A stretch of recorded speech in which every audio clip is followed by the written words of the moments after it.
Assalamualaikum warahmatullahi wabarakatuh.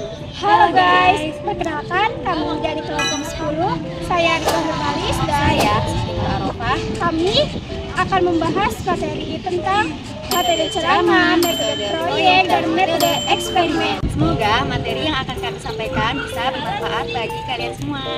Langsung saja kita simak video berikut ini. Selamat menonton! Metode ceramah ini merupakan suatu metode penyampaian informasi, di mana guru berbicara, memberi materi ajar secara aktif dan peserta didik mendengarkan atau menerimanya. Metode ceramah ini metode yang sering digunakan oleh guru-guru untuk menyampaikan informasi atau materinya. Karena metode ini metode yang sangat sederhana dan cukup mudah untuk disampaikan. Mungkin dari teman-teman juga udah sering ngerasain diajar dengan metode ceramah ini. Metode ceramah ini mempunyai dua jenis, metode ceramah satu arah dan metode ceramah dua arah. Apa sih metode ceramah satu arah ini? Metode ceramah satu arah ini adalah metode pembelajaran di mana guru menjadi satu-satunya sumber informasi dan siswa hanya berperan sebagai penerima informasi. Jadi metode ceramah satu arah ini metode yang mana guru ini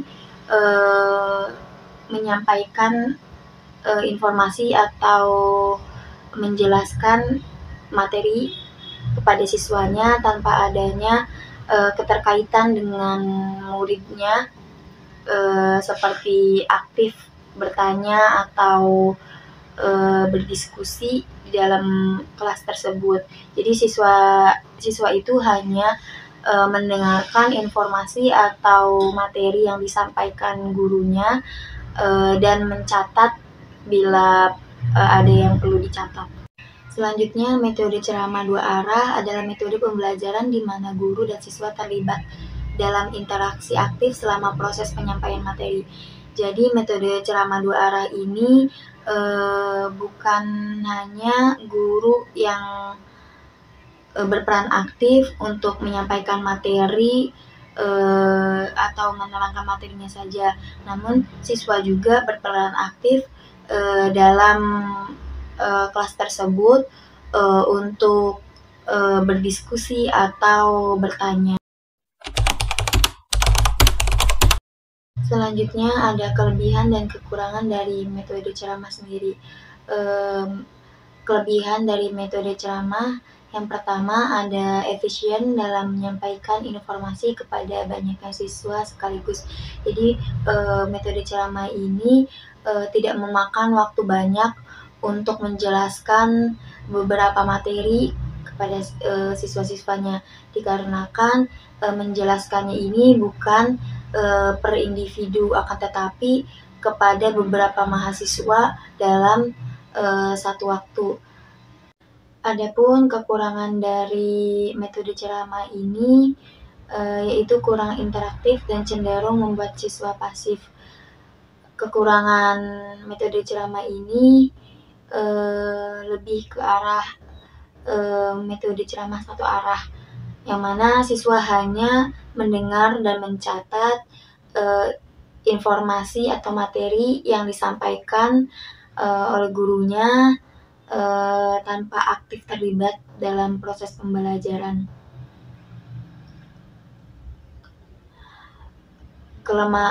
Kekurangan lainnya juga ada mengandung unsur paksaan kepada siswa, mengandung daya kritis siswa. Guru menyimpulkan bahwa siswa ini sudah paham apa yang diterangkan oleh gurunya. Metode ceramah ini juga kekurangannya jika terlalu lama guru menjelaskan atau menerangkan materi akan membuat siswa itu membosankan. Apa sih metode proyek itu? Metode proyek yaitu metode pembelajaran yang berfokus pada proyek dan tugas nyata yang relevan bagi kehidupan nyata siswa. Metode proyek ini metode yang sangat menarik, salah satunya untuk meningkatkan minat dan hasil belajar siswa. Dalam metode ini, siswa juga didorong untuk mengembangkan berpikir kritis, kreativitas, dan berkolaborasi, serta belajar dengan cara yang lebih baik, bermakna, dan mendalam.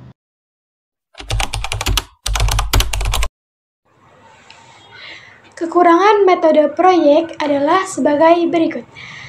Kurikulum yang berlaku di negara kita saat ini, baik secara vertikal maupun horizontal, belum menunjang pelaksanaan metode ini.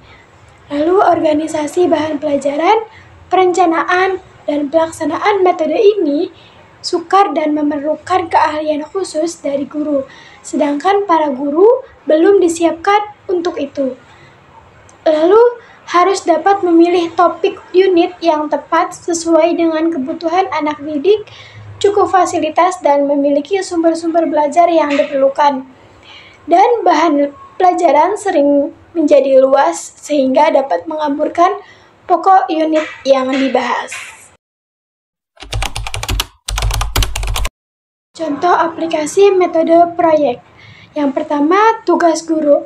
Tugas guru mendapatkan materi kegiatan proyek tentang pengelolaan basis. Yang kedua, tugas siswa. Tugas siswa mempelajari dasar wajib zakat, mempelajari kadar zakat, mengidentifikasi penerima-penerima zakat, mempelajari dasar pembagian zakat, mempelajari pengelolaan basis, dan yang terakhir mempelajari pendistribusian zakat, infak, dan sedekah.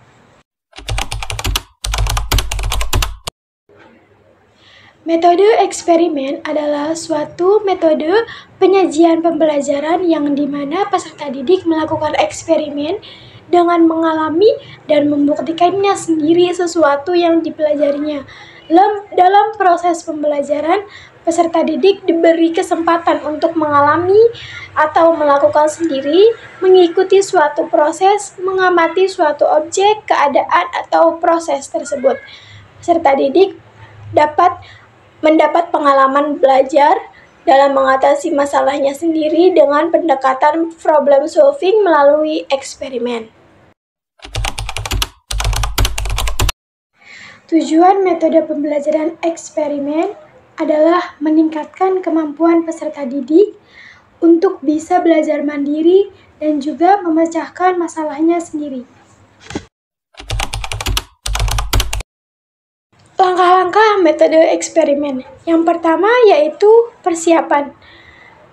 Langkah persiapan ini adalah tahap awal di mana semua elemen yang diperlukan untuk eksperimen ini harus disiapkan, seperti menentukan tujuan eksperimen, menyusun rencana eksperimen, memahami dasar teori atau konsep yang relevan dengan eksperimen yang akan dilakukan agar proses berjalan efektif. Lalu mengorganisir peralatan dan bahan. Menyiapkan semua peralatan, bahan, serta tempat yang diperlukan untuk eksperimen. Setelah persiapan selesai, langkah berikutnya adalah pelaksanaan eksperimen. Dalam pelaksanaan eksperimen ini harus mengikuti prosedur eksperimen. Peserta harus menjalankan eksperimen sesuai dengan pedoman atau instruksi yang telah dibuat dalam persiapan, mengikuti langkah-langkah dengan teliti, lalu mengamati dan mencatat data. Selama bereksperimen, penting untuk melakukan pengamatan yang cermat dan mencatat hasil atau data yang dihasilkan dengan akurat. Lalu mengontrol variabel. Jika ada variabel-variabel tertentu yang harus dikendalikan, peserta harus memastikan mereka mampu mengelola variabel tersebut untuk menjaga validitas eksperimen. Tahap terakhir adalah tindak lanjut setelah eksperimen selesai, yang mencakup refleksi dan evaluasi dari hasil yang diperoleh, seperti menganalisis hasil. Data yang telah dikumpulkan selama eksperimen dianalisis untuk melihat apakah hipotesis yang diajukan terkonfirmasi atau tidak, serta perlu menggunakan metode analisis yang sesuai. Lalu, menarik kesimpulan. Berdasarkan analisis, peserta didik dapat menyimpulkan apakah hasil eksperimen mendukung atau menolak hipotesis awal. Lalu diskusi dan pembahasan. Hasil eksperimen kemudian dibahas baik dengan pembimbing maupun dengan peserta lainnya untuk mengidentifikasikan masalah atau keterbatasan yang mungkin muncul dalam pelaksanaan eksperimen. Lalu melakukan perbaikan atau evaluasi. Jika ada kesalahan atau kekurangan dalam eksperimen, tindak lanjut dapat berupa pengulangan eksperimen atau perbaikan pada metode yang digunakan. Kelebihan metode eksperimen. Yang pertama yaitu peserta didik dapat mengalami sendiri suatu proses atau kejadian. Lalu peserta didik juga bisa terhindar jauh dari verbalisme dan memperkaya pengalaman dengan hal-hal yang bersifat objektif dan realistis. Dan juga mengembangkan sikap berpikir ilmiah, dan yang terakhir, hasil belajar akan terjadi dalam bentuk referensi dan internalisasi. Kekurangan metode eksperimen. Metode ini lebih sesuai untuk menyajikan bidang ilmu pengetahuan dan teknologi. Pelaksanaannya memerlukan alat dan bahan yang tidak mudah didapat. Metode ini juga menuntut ketelitian, keuletan, dan kesabaran.